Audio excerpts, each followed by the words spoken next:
For those of your audience that know anything about body dysmorphia, it's one of the hardest chronic mental illnesses to treat. We have no actually specific interventions. We have, very broad range of tools in our toolbox to use for people with BDD.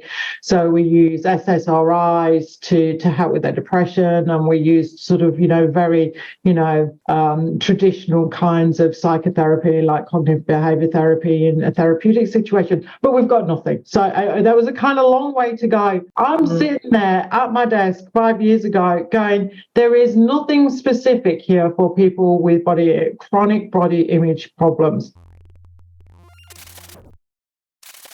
Welcome to the Smarter Not Harder podcast, your home to 1 cent solutions to $64,000 questions. I'm your host, Jodi Duval. On today's episode, we have a special guest joining us, Dr. Susan Rossell. Dr. Rossell is a leading clinical neuropsychologist and researcher based in Australia. She is widely recognised for her contributions to the field of cognitive neuroscience, neuropsychology, and mental health. As a professor of cognitive neuropsychology and director of the Brain and Psychological Sciences Research Centre at Swinburne University of Technology, Dr. Rossell's expertise lies in understanding the neural mechanisms underlying mental health conditions such as schizophrenia, bipolar, and anxiety disorders. In our conversation, we dive deep into the fascinating world of psilocybin. We explore what psilocybin is, how it works in the brain, and the changes that can be observed during a psychedelic experience. Dr. Rossell shares insights on the importance of safety, age considerations, and significance of set and setting, and the necessity of safety and professional guidance when exploring psilocybin. We also discuss potential risks and what could go wrong during psilocybin experiences. We explore the measurement of efficacy in psilocybin-assisted psychotherapy, and she shares surprising findings from her research. We also explore the details of how psilocybin works in action and any differences Dr. Rossell has found in the use of isolated compounds versus traditional approaches. We also touch upon the intriguing connection between psilocybin and body dysmorphia disorder. Dr. Susan Rossell is a highly respected figure in the field of neuropsychology and cognitive neuroscience, known for her cutting-edge research and contributions to the mental health community. Her expertise and insights shed light on the transformative potential of psilocybin-assisted therapies.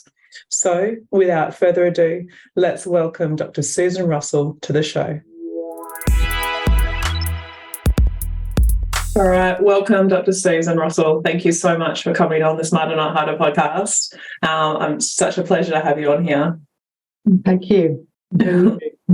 So, Dr. Susan, for all the audience, and I will be doing an introduction, obviously, before this, and they will know all about you, but briefly tell us how you got into this current field and psilocybin, of all things. Yeah, it was probably about 5 years ago now. I'm actually a body image researcher by, over the last 20 odd years. I am a neuropsychologist by background. I have worked on a number of different things in relation to body image, mainly, what are the mechanisms that relate to body image issues and how better to treat people with severe body image problems, especially things like body dysmorphia. So for those of your audience that know anything about body dysmorphia, it's one of the hardest chronic mental illnesses to treat. We have no actually specific interventions. We have very broad range of tools in our toolbox to use for people with BDD. So we use SSRIs to help with their depression, and we use sort of, very, traditional kinds of psychotherapy like cognitive behavior therapy in a therapeutic situation, but we've got nothing. So that was a kind of long way to go. I'm sitting there at my desk 5 years ago going, there is nothing specific here for people with chronic body image problems. And what I did was, I started to do, those kind of desperate things when we're trying to find novel kind of compounds, novel therapeutics. And I was just Googling. And I found a single case study from Hayes about 20 years ago, who had used psilocybin for one of his cases with chronic treatment-resistant body dysmorphia. Fabulous results. And then got talking to my colleagues. I was at a drug and alcohol conference with David Nutt, who's one of the pioneers in psilocybin research. And I was like, what do you think? You know, I'd read a lot of his papers. You've been using this with treatment-resistant depression. You know, we know that people with body image issues have massive problems with anxiety and depression. And he was like, I think it would work. So that's where I started on my journey into psilocybin. So part of those conversations with David Nutt, we both agreed that, you know, running a trial straight away in body dysmorphia was probably not the wisest of ideas. It was a novel intervention. It was a very, very novel intervention at the time. There was just some emerging work in depression.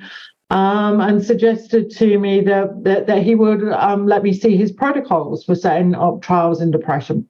So that's why I set up trials in depression to start with, because the protocols were there, and this was so new, no one was thinking about it in Australia. And at least by having an international kind of supporter, we could get the trials for depression set up. Unfortunately, you know probably what I'm going to say then COVID got in the way, and everything kind of slowed down a little bit for us for the last few years, for a few years. But we're up and we're going, and we're running a large number of trials now in psilocybin, a very large one in for people with treatment-resistant depression, and we've just started to do our work in body image disorders in anorexia and BDD. So it was a very long answer. Sorry. That was fantastic, because you answered my questions along the way, where I was about to ask you about the BDD and where you're at with that. So we can obviously dive a little bit more into there, because I want to dive into what psilocybin actually is doing in the brain and what you're finding out. So we can go into that. But I must say that you're a very busy woman, and we're just talking off air before what is going on for you at the moment, because it's a world first in Australia and the world is talking about it, and you are the lady and you're doing amazing work, and magazines and interviews and all sorts, and it's a tough time because you're trying to fit so much in, but it's a beautiful time because it's really leading the way, which is amazing. So thank you. Yeah, some days I don't know whether I'm coming or going, but you know, it's good to be busy, I guess. I've really enjoyed talking to journalists and people that I wouldn't normally get contact with in my everyday work. You know, I am a nerdy scientist. You know, I do run a very big nerdy science lab, and we often don't get the privilege of talking to people in the general public, and actually really thinking about why the work that we do is so important, and it's been a pleasure the last few months. Absolutely. It gives you a bit more of a motivational drive, I can imagine, just to know where it's going and how the impact is wide. Yeah. Exactly. Yeah. And I think, the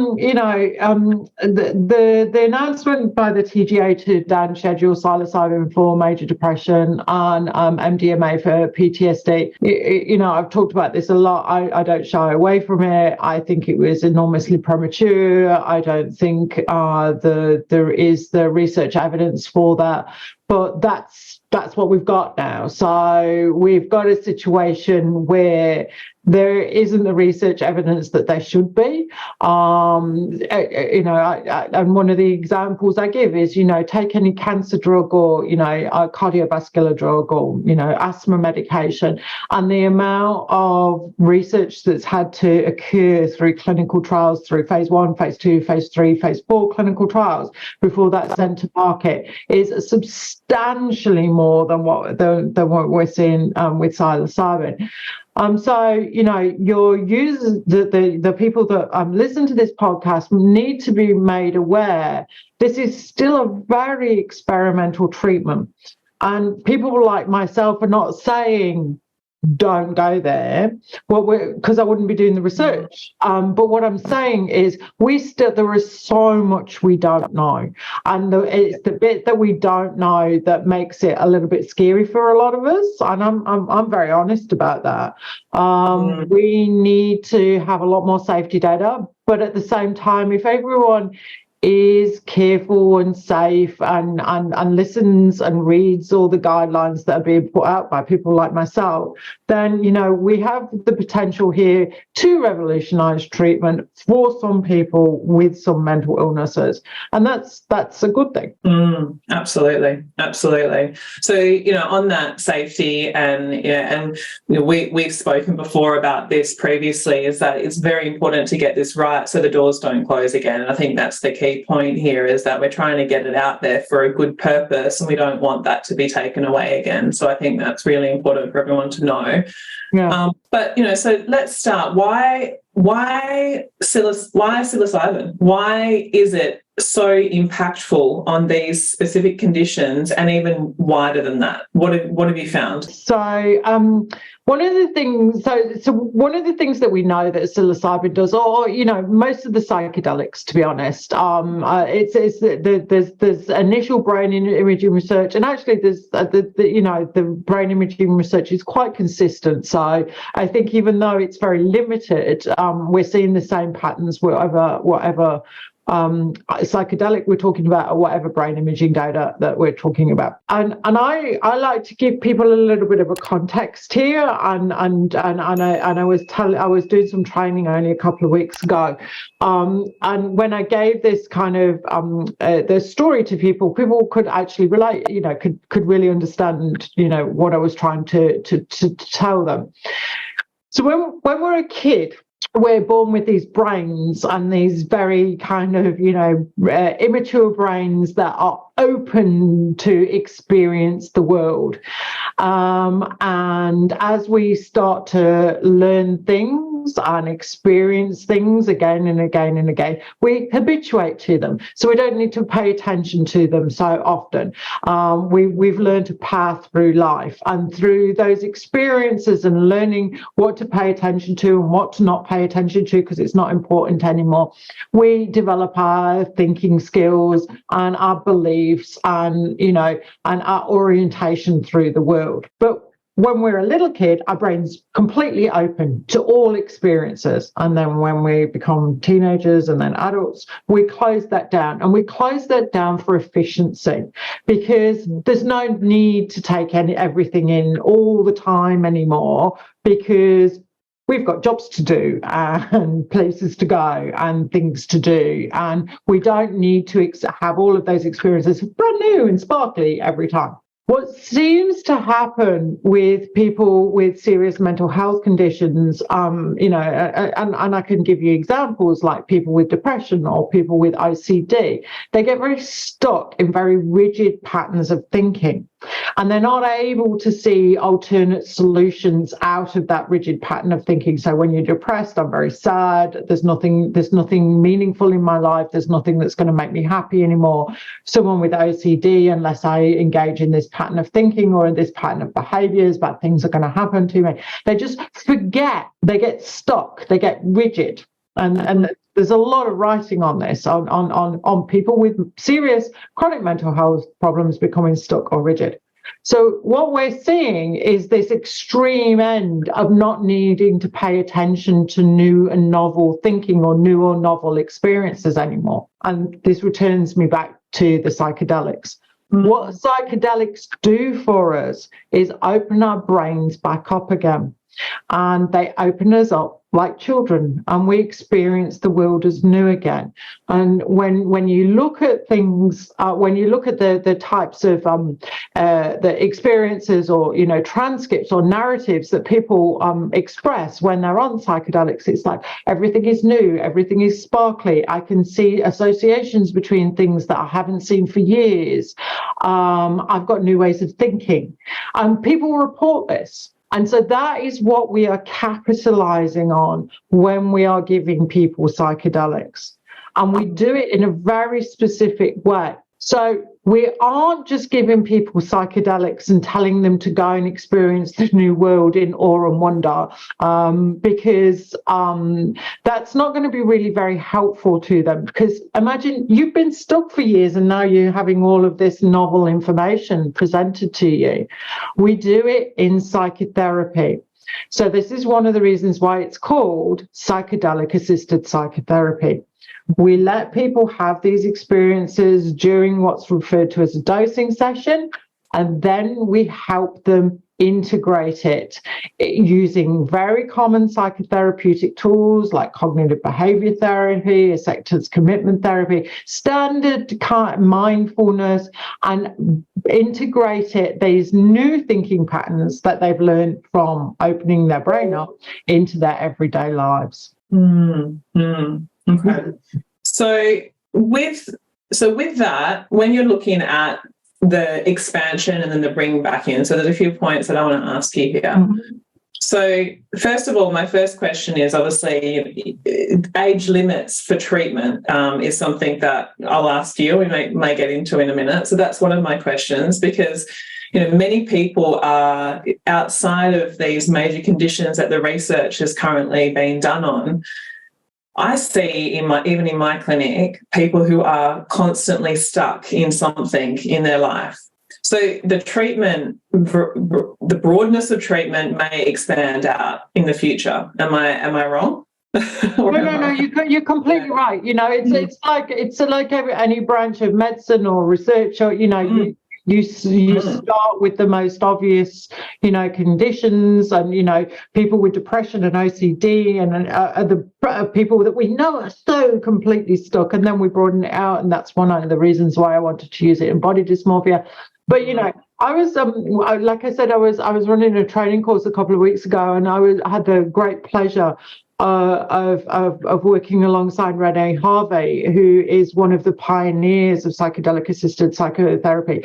And one of her slides, she had a list of like 40 conditions where psychedelic-assisted psychotherapy started, been used, and there's research, either already reported or commencing. So there's a very broad spectrum of conditions that we know that are probably going to be benefited by this intervention. Yeah. And already on the street, you hear about things and supportive things, as with any compound or any supportive therapy, you're hearing all these stories already because people are trying these, whether it's legal or not. So that's obviously an experiential thing that you can base that off. So the actual neurochemistry surrounding what's happening when you're under a psilocybin treatment, I want to go there now and just have a little bit more explanation on what is actually going on for the brain within that. Yeah, so most of the psychedelics are involve the serotonergic system, especially the 5-HT2 receptors. The odd one out to that is actually MDMA. Actually, MDMA is a psychedelic, but it's just been put in the same camp. I can talk to you. That's actually for some of my nerdy pharmacy friends. I just know it's not a psychedelic and it doesn't interact on the 5-HT2A. It actually is. It has a major oxytocin release as opposed to the 5-HT2A. Yeah. Some of them do have 5-HT1A as well, but it's the 5-HT2A that is responsible for the psychedelic experience and the dissociation. And essentially what it is doing to the brain, and for those of you in your audience that don't know anything about serotonin, it's a brain chemical. It is an important brain chemical, and it's involved in our mood, particular happiness. But also when it is so widespread, because it causes a flush through the system, a major flush through the system, and it makes us more responsive to our everyday world. And a lot of people, when they take the psychedelics, get this flush of awe, and they feel extraordinarily happy, and then they have, they're able to pay attention to the outside world more than they ever have done. Mm-hmm. The other thing that can happen, though, and this is, I've spoken to you about this before, is that when that flush experience has happened, and when people start to perceive the world and that inner self in a more experiential way than they have done for an extraordinarily long time, it can cause a sort of a reflux to that, and it can cause anxiety and stress. So we need to be very, very careful about these psychedelic experiences, and that reaction, that stress reaction, is often referred to as a bad trip, and there's an awful lot coming out about these bad trips, and making sure that we provide a safe environment for people. So yeah, it's that contraction back into the normal world is like, whoa, I experienced this, and this is just not how I want it anymore. Yeah. So that can be definitely a safety issue there. Yeah, exactly. So obviously with these the compounds, and I want to get into obviously dosing, age, and specifics and everything like that, but there's different protocols around this that are, obviously here on the streets and all over the internet. There is so much information out on all of this. With the research that you're doing, are you only doing macro doses, or are you also doing micro doses? So I am only interested in microdosing, so I dose at 25 milligrams. I have dosing days, where people go into a full psychedelic experience and they have the dissociation. They have that kind of interruption and that altered conscious state. There is, as you say, the internet is absolutely full of work on this, and the medical literature is full on research. I mean, as far as I'm concerned, it would seem to be that very large dose and that dissociation from reality and that distorted consciousness and that going into a very kind of profound state is part of what the catharsis that is needed with psychotherapy. There is also, a reasonable literature on microdosing and, how to do microdosing and how many days a week. It's not something I'm desperately familiar with. I've obviously kept up to date with the reading broadly. I think when I read the literature and I try and understand, the results, I would say that the literature is kind of on the fence, I would say, about microdosing, and we need a lot more work. The macrodosing, the large doses with the psychotherapy attached surrounding it, both pre and post, do seem to be the ones that are showing the profound efficacy for some people. It's that emphasis of larger treatment, obviously. And like you say, it's for the treatment base. When you've only got them for a short period of time, it's going to be the most effective and most controlled and safe. Yeah.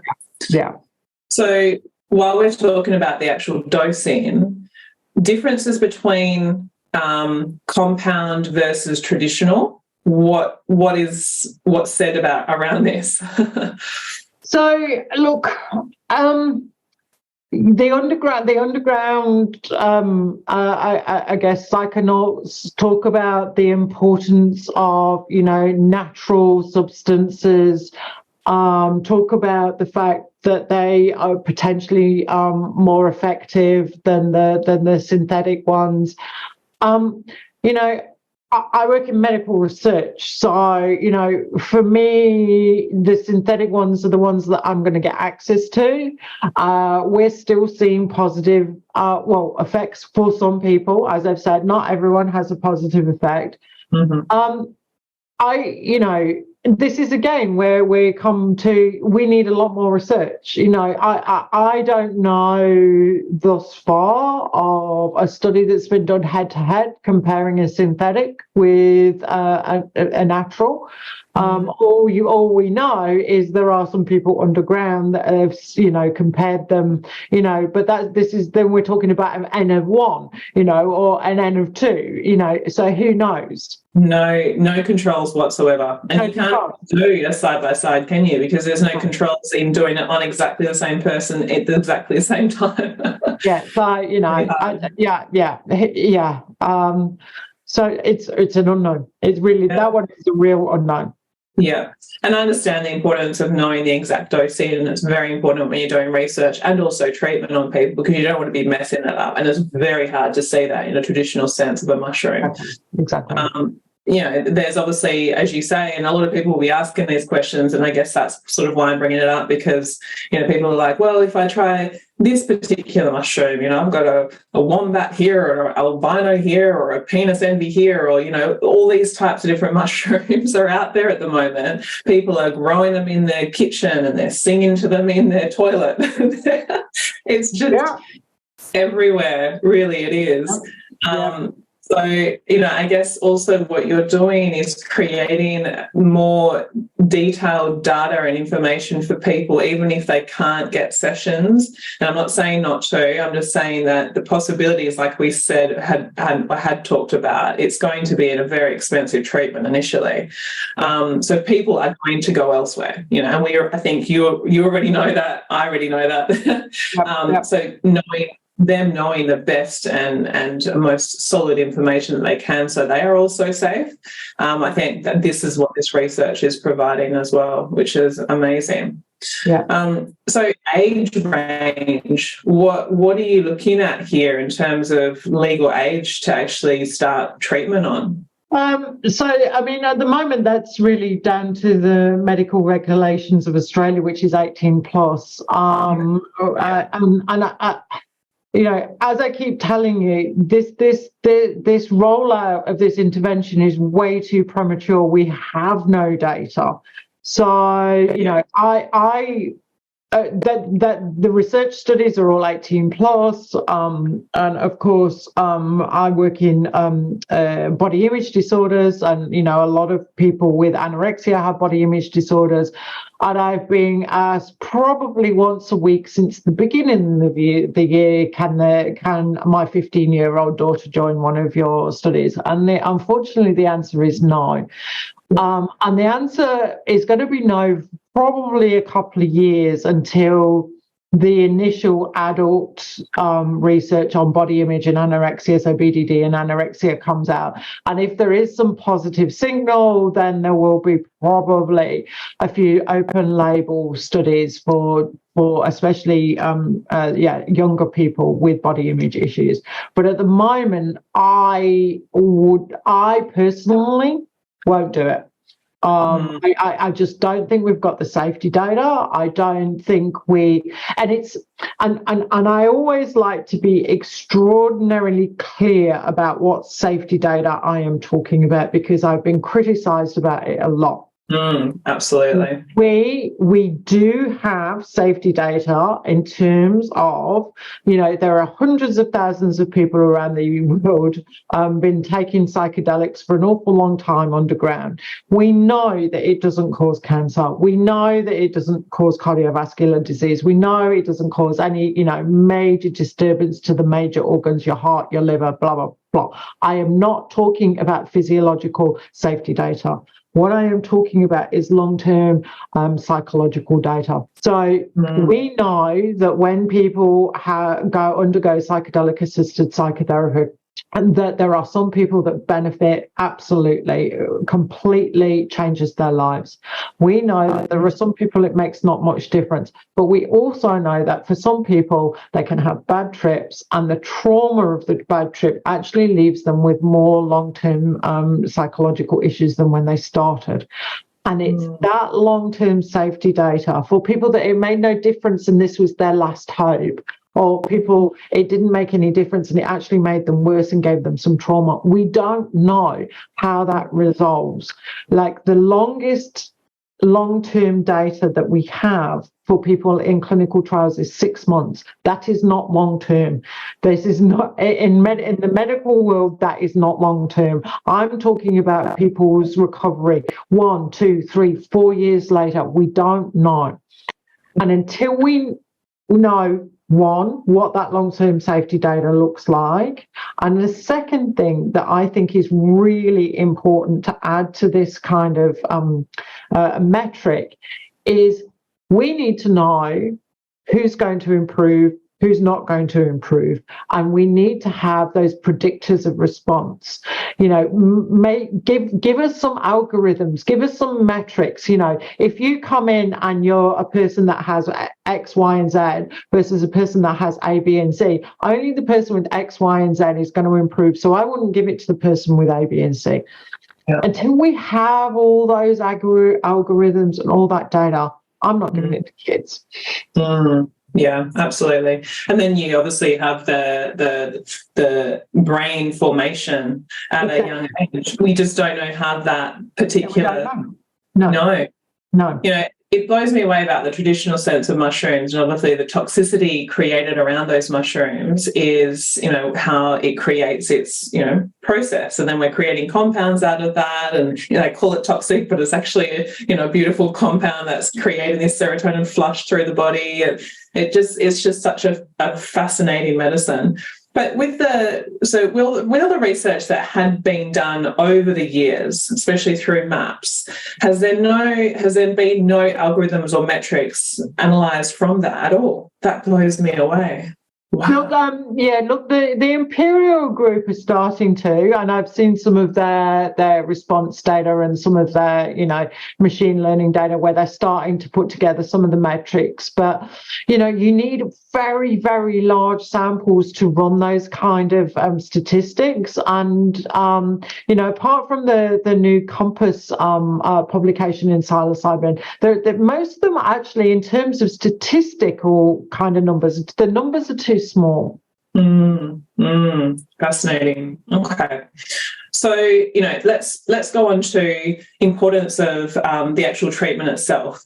You know, so we've got it coming. You know, I have seen a few people flying into all states of Australia to try and train some of these professionals. You know, what's the importance, obviously, not only the data that you were talking about in that long-term psychological safety data, but also for the actual professional guidance and how people are trained in that sense, and actually being able to support people properly through this without having, like you say, months or even years of research to even know what to be doing and what to match that with, what other tools you're going to be using through those sessions as well. So that's also another fascination of mine. Yeah. So the Royal College of Psychiatrists just issued their memorandum today for their guidelines for people that want to be authorised prescribers. And a lot of the colleagues that I've worked with, because I'm a neuropsychologist by background, so a lot of my psychiatrist colleagues were actually working on that, as people that are currently working on my studies with me. So, you know, I was very aware of what was going to go into those guidelines. So we a couple of things to just tell your audience. So in terms of Australia, we don't actually have any accredited courses for psychedelic-assisted psychotherapy at the moment. The Royal College is not giving accreditation to any courses at the moment. The time period between the TGA announcement and the 1st of July was too short for them to review any of the courses, so there are none. They do appreciate the fact that there are other courses that are international courses that seem to have the material that would potentially, and they're very careful with their words, be the kinds of courses that might receive accreditation down the track. So although we don't have the courses, and they're not specifically endorsing any courses internationally, what they have suggested that they are going to be looking for in terms of what an authorised prescriber will be is people that do have experience with psychedelic-assisted psychotherapy have potentially been to one of these international courses and definitely have been involved with a research study that has received HREC approval and has been received approval in terms of being a registered clinical trial in Australia. And at the moment, there's only been a handful. There's probably been, I think, 10 psychedelic-assisted psychotherapy trials in Australia. So it has to be one of the clinicians that's associated with one of those trials. Wow. Wow. Okay. So, and the date is 1st of July. Is that right? So yeah, it's Saturday. It's my daughter's birthday. So from Saturday. Look, and I would probably know 20 or so clinicians that I think, that I know are going to, set themselves up in private practice. But this is going to be so expensive. I can't see where the throughput of patients is going to come from. I know. I would be fascinated how many people are booked in.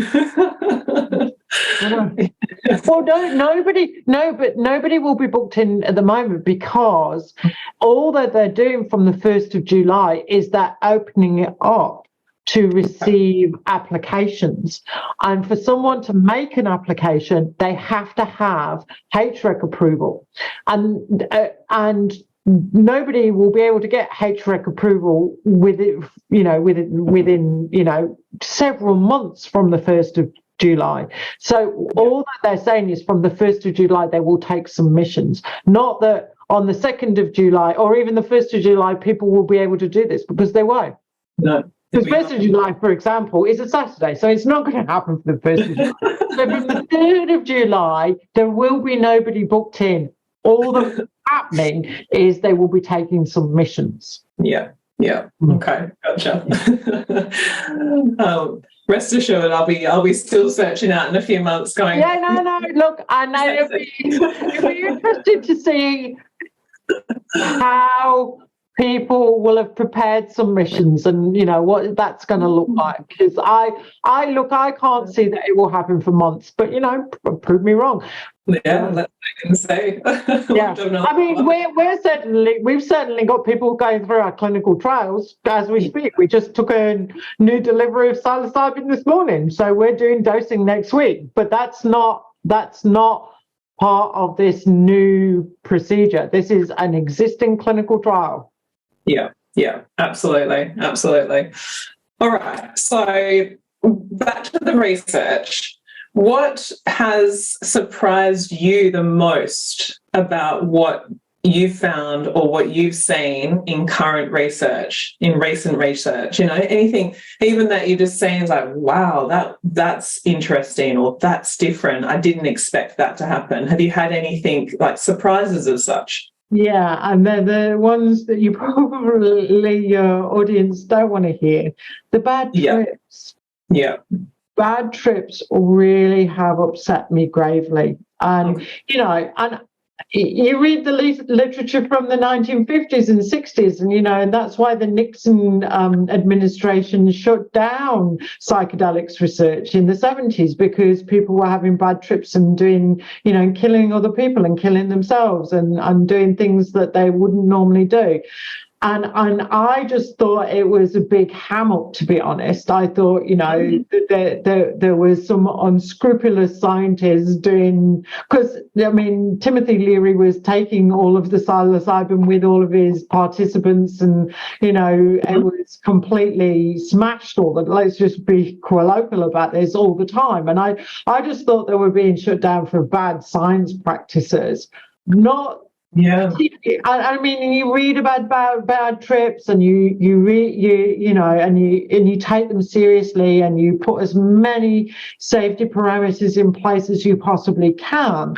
But we had one of the worst cases of a bad trip just a few days before Christmas that I've ever heard of, and since from December to now, so 6 months, I have trawled the literature. And look, and it happens, and it's very hard to predict, and it's very hard to know how you're going to stop that happening. And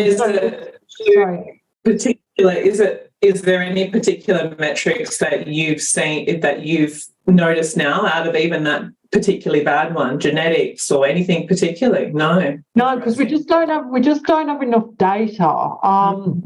We really don't have enough data, and so this is one of the things that then comes back to the TGA decision. We don't have data to predict response. So, we are going to get these bad trips. They are going to happen.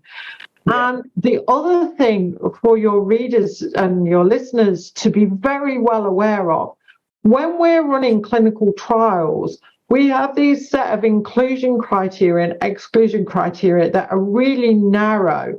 And this is because we're only still at phase 2 trials. So trials for any kind of compound, any kind of medical intervention have stages, phases, 1, 2, 3, 4. 1 is very, very early, and it often involves a lot of animal models and very experimental. And the patients that get these interventions are in hospital, so we can monitor them because we really don't know. Phase 2 is where we're at, and this is why this really upsets me in terms of rolling out an intervention. We're only at phase 2. And what phase 2 means is we know broadly it's not going to have any gross physiological side effects, but we still don't really know what's going on. We have no response indicators. We just don't know. And until we know that, this really concerns me about the rollout in the general public and the rollout for these authorized prescribers, because we have very, very, very narrow inclusion and exclusion criteria. So we know exactly the group that we're going to be testing and we're going to be taking through our clinical trial.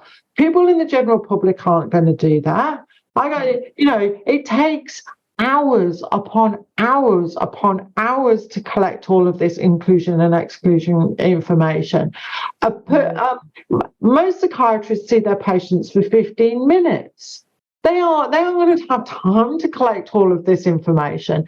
So more and more people with more and more unknown features are going to have this intervention, and we aren't going to be able to predict who's going to have a bad trip, which are awful for some people. Anyway, I go on about this a lot, but it does concern me because I don't want to have a generation of people with post-traumatic stress in the next 20 years because they've had a bad trip. Absolutely. They would seem to completely defeat the point of why we're trying to make this intervention work for people. Absolutely. You'd have to follow up with MDMA to help the PTSD. Exactly.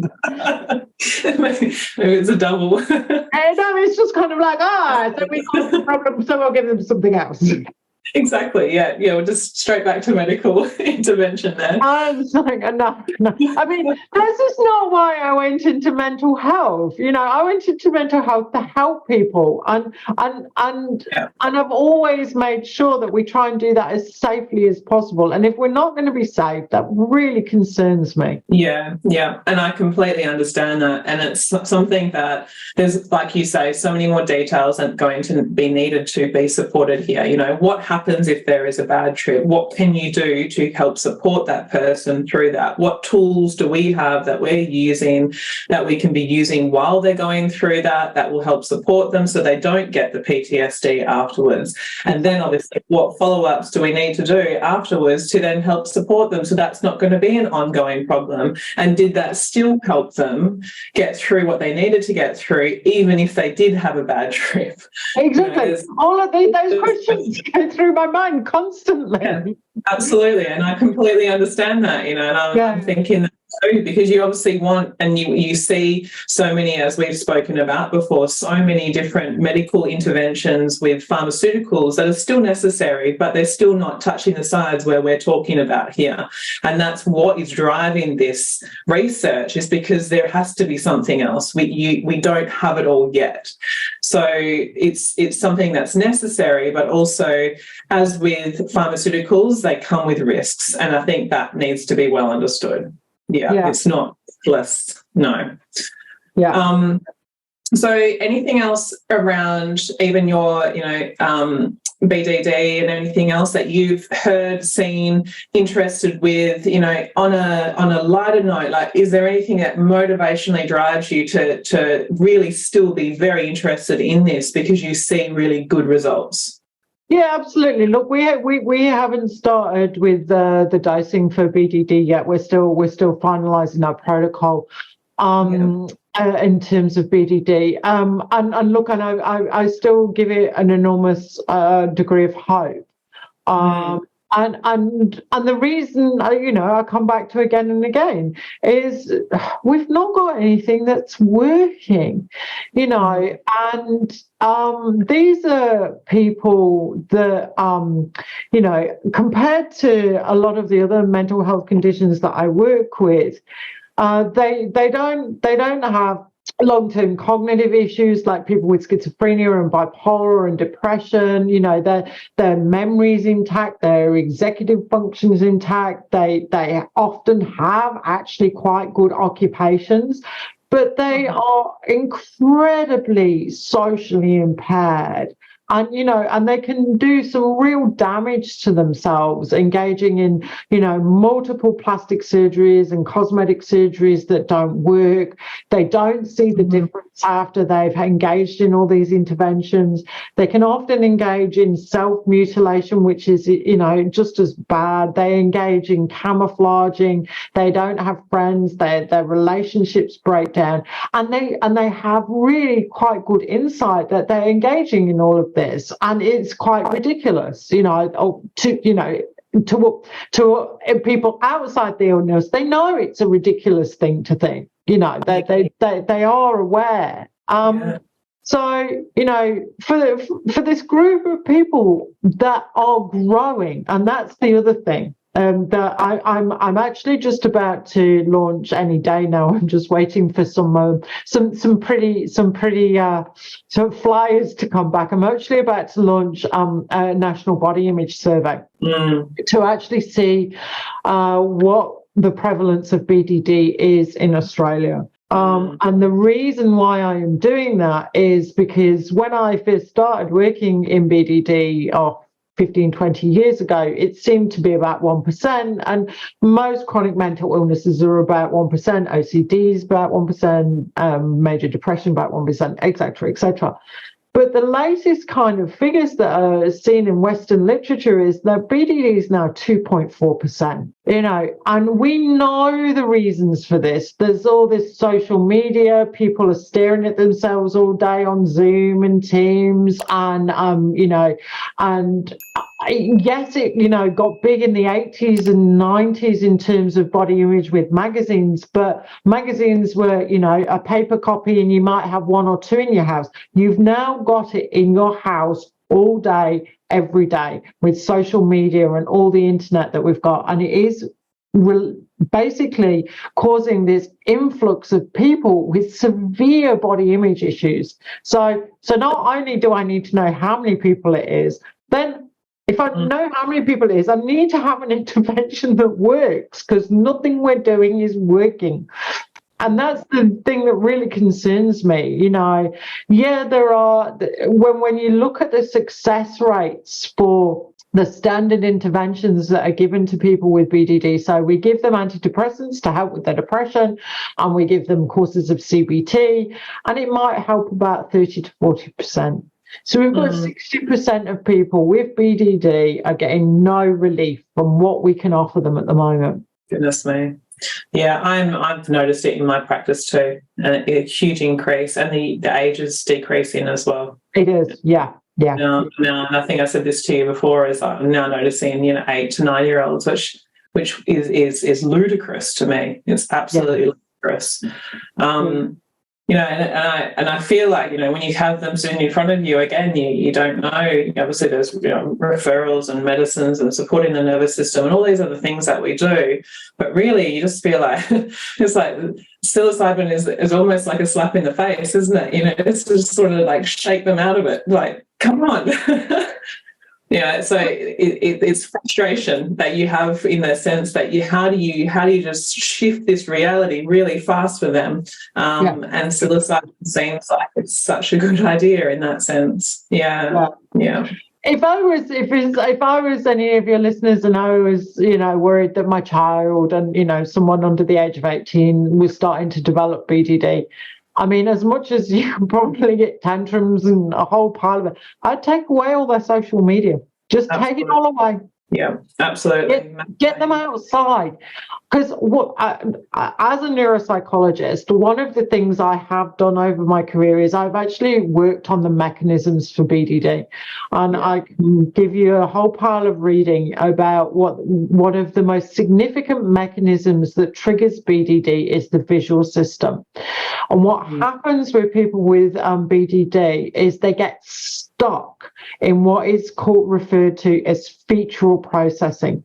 So when you're looking at the world, as you're looking at the world, one of the things that you need to do is you need to switch between looking at individual features, which is really easy on a face, so you look at eyes or nose or mouth, to looking at the whole. So you look at my whole face and, my background. And we do that unconsciously all day, every day. We look at, a pencil on our desk versus our whole computer screen. We look at the road ahead of us down to, our speedometer. We do it all the time. We switch between featural and configural or featural and holistic processing constantly. People with BDD are stuck in featural processing. So they only want to look at the minutiae on their face or their body. They find it that their visual system finds it incredibly difficult to switch into holistic processing. And so when I say, if you think your kids are starting to develop BDD, it's because they're looking at their screens all the time. They're not getting outside in the outside world, because as soon as we're in the outside world, we do that switch between featural and holistic processing a lot more often. Our brains are hardwired to do that switch constantly. And one of the things that we hear from people with BDD is they stop going outside because they're so concerned about people looking at them. So they're training their brains even more to be stuck in featural processing, and we want them to be switching between featural and holistic, because that's the way that we need to process the world to stop engaging in this very repetitive negative behavior towards ourselves. Literally. And it's not only that, like as you're saying those things, I'm thinking about the issues with, and I'm seeing so many more eye and visual issues because of the lack of long versus long versus only short sighted. That's right. So I will always be telling my children too, I'm like, go outside, look at the hills. Look at the hills. Go run, get in your bag. Yeah. Or I grew up in the country. I was on a property. I would just run into, and go and find a tree somewhere and be looking out into the, dreaming and wondering. And it's just, we have none of that when we're in a condensed environment in suburbia. So yeah, that's made so much sense to me. That's amazing. But not only that is, and I'm happy to say this because I've tried the microdosing myself, but when I do some of that, my visual processing expands dramatically. And when you're saying that, I was thinking, I'm like, that's what it is. You actually start looking outside of yourself and things become so much more fascinating all around you and safe, is in awe. Yeah. That's in awe. Yeah. So it makes so much sense how that's going to be helpful and supportive towards that. Yeah. And I'm not just giving people psilocybin. The psychotherapy component, and this is why we're still writing the protocol for people with BDD, is to get them to look at the bigger picture. Stop being so inner focused. Stop being so focused on individual parts of their body. Go and look outside. Be broader. People aren't staring at you is another one, Actually, one of the therapies that we have tried over the years and is actually quite helpful is just actually walking down the street with someone with BDD and then comparing your results to their results in terms of how many people looked at you both. And, it's always about one or two from my perspective. My patients, like everybody, all 100 people that I passed. Wow. And it's because and that is because they're so inwardly focused. They don't actually look to see whether people are looking at them. They just predict it's true. And it's a false prediction. Yeah, so many things. We can just assuming so many, like you just think about your eyebrows, you're looking at everyone's eyebrows. You're going to go get your eyelashes done, you're looking at everyone's eyelashes. It's one of those like perceptual reality changes that we can make on a daily basis, but they have that all the time. All the time, exactly. Yeah. So, this could even be, obviously, you know this, but this is just my thoughts, and that obviously the listeners listening to this can obviously be thinking these things too, is that the minor versions of this, people stuck in an office, stuck in their work environment, so stressed out, and we know stress is huge in health conditions these days, and they can't see outside of that. They're so stuck in that they can't see any other option. That's their whole reality, and that's all that's stressful for them. So also these, obviously, we're talking about expansion of these types of therapies is going to help people move outside of those chronic stresses in their daily lives eventually. Yeah. And, I say it to all of the people that come through our clinics and, friends and family that ask me all the time, you don't necessarily need psychedelics for this. Go to the beach. No. Yeah. Go to the top of a mountain. Go skiing. Go out on the water. Go and experience the everyday world. The vitamin D will do you the absolute world of good. Go with your best friends. The oxytocin will do you the world of good. Eat good food, because then that will properly increase your dopamine and your serotonin, rather than falsely through, any pharmaceutical compound. There are ways that you can deal with chronic stress that don't involve, very comprehensive, very, invasive interventions, like we're talking about. Doing psychedelic-assisted psychotherapy is not the easy way out. It's a very challenging procedure, and you can get the same sorts of effects by just challenging yourself with the tools that you have in your everyday world. Mindfulness and meditation is absolutely wonderful. Yoga,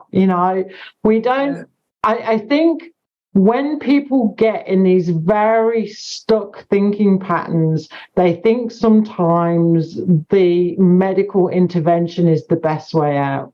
And I don't necessarily think for everybody that is for some people, absolutely, I think they're so stuck.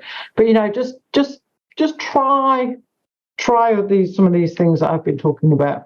Yeah, absolutely. And you sort of led me to really answered it almost, is that we always ask people at the end of this podcast is how can you live smarter, not harder? And I really feel that what you've explained is that we're not always looking for that magic pill. The magic pill is not going to be giving us what we actually need, and it's going to give so much more to actually experience these things, because, whatever happens on the outside when you're at the beach and you're meeting your friend, might see someone else and, create a beautiful friendship out of that, or anything can happen in those scenarios. It's always having that outsideward hope, but there's so many more simple things that we can be doing. We create our own brain chemicals that create these good feelings naturally, so why can't we utilize those?